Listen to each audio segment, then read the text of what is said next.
दोस्तों नमस्कार। Perfect picture के मेरे चैनल में आपका स्वागत है। मैं हूं जगदीश यादव। आज मैं आपको बताऊंगा फोटोग्राफी की अगली कड़ी। ये भाग होगा 5वां और उस 5वें भाग में चौथे में बताई गई बातों को आगे बढ़ाऊंगा। पिछले चरण में मैंने बताया था कि प्रोग्रामिंग पर कैमरा लगा करके इसको मोबाइल के मोड में आपने पहुंचा दिया और उसे आप आसानी से तस्वीरें खींच सकते हैं। मैंने ये भी बताया था कि बेहतर लाइट में, डे लाइट में आप पिक्चर खींचें और अगर घर के अंदर शूट करनी हो तो आप फ्लैश का उपयोग कर लें। अब मैं आपको ये बताना चाहता हूं कि आप अपनी तस्वीरों की जांच कैसे करेंगे कि मेरी तस्वीरें प्रोग्रामिंग में लगाने के बाद शटर स्पीड और अपर्चर का उपयोग कैमरे ने कैसे किया है और मेरी पिक्चरों पर उनका क्या असर हुआ है। तो बहुत आसान है।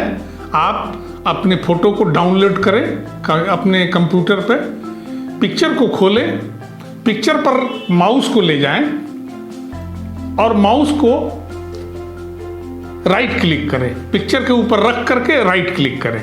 सबसे नीचे देखेंगे तो आपको दिख रहा है प्रॉपर्टी को दबाएं और उसकी डिटेल देखना शुरू करें तो आपको सब कुछ दिखाई दे देगा कि किस तकनीक से ये फोटो खींची गई है। ये बताएगा कि प्रोग्राम पर है, लेकिन साथ में ये भी बताएगा कि इस दौरान इस रोशनी में शटर स्पीड कितनी थी। ऑटोमेटेड लगी थी, कैमरे ने स्वतः लगाया उसे सूटेबल शटर स्पीड को, लेकिन कितनी मिली और रोशनी का एक बार ध्यान कर लें कि वहाँ पर लाइट कैसी थी। ये भी चेक करें कि अपर्चर कितना मिला।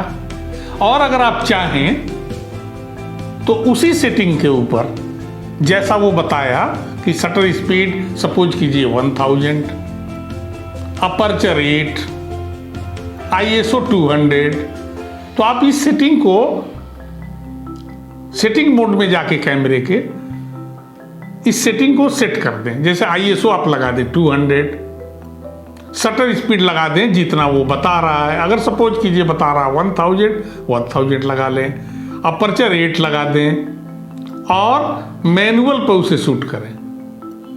आपको दिखाई देगा कि उसी तरह की एक समान रोशनी में खींचने पर कैमरे ने जो प्रोग्रामिंग से रिजल्ट दिए थे उसी तरह का परिणाम आपके मैनुअल से भी आएगा।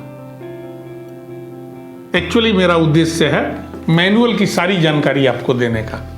तो आप यहां से शुरू करेंगे तो सभी जानकारी मिलती जाएगी।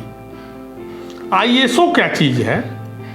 ये कि स्टैंडर्ड है रोशनी को मेजर करने का, नापने का, उसको उसके अनुसार सोचने का। तो क्या है ये? 200 लगाया तो, 400 लगाए तो, 1000 लगाए तो क्या होगा? जैसे जैसे ISO बढ़ता जाएगा वैसे वैसे कैमरा सेंसिटिव होता जाएगा, यानी कि कम रोशनी में पिक्चरें खींचता जाएगा।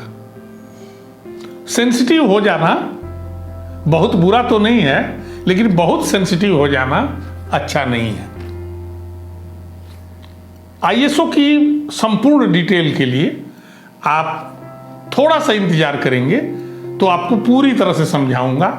चार्ट के थ्रू ग्राफ बना के पूरे उसके असर को समझाऊंगा अगले भाग में, 6ठे भाग में। इस 5वें भाग में मैं आपको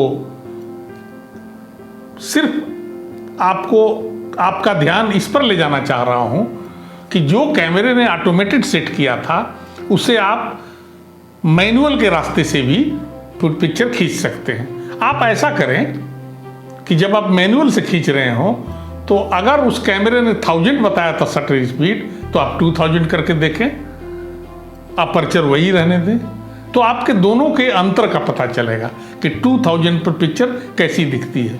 तो दिखेगी कैसी? 2000 शटर करेंगे तो पिक्चर और गहरी दिखेगी, डीप दिखेगी, और ज़्यादा डीप हो जाएगी। बहुत डीप नहीं होगी, थोड़ी डीप हो जाएगी। उसको बोलते हैं 1 स्टॉप डीप, 1 स्टॉप अंडर भी कहते हैं। तो 1 स्टॉप डीप हमेशा बेहतर कहा जाता है। तो चाहे 1000 बता रहा था तो आप 2000 पे कर दें तो भी आपकी पिक्चर ठीक रहेगी।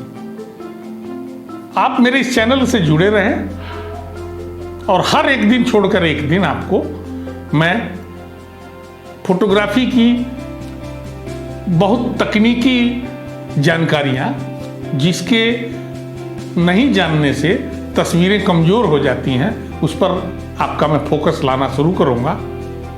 आप चाहे काम कुछ भी कर रहे हों लेकिन अगर आपको ये जानकारी रहेगी तो आपका एक विशेष आनंद आएगा और आप जब इतना कैपेबल हो जाएंगे, इतने कैपेसिटी आपकी हो जाएगी, इतनी ताकत जब आ जाएगी समझ की, तो आप मैनुअल की तरीके से बेहतरीन तस्वीरें दे सकते हैं। आज बस इतना ही। इसके आगे का 6ठे भाग में। धन्यवाद, नमस्कार।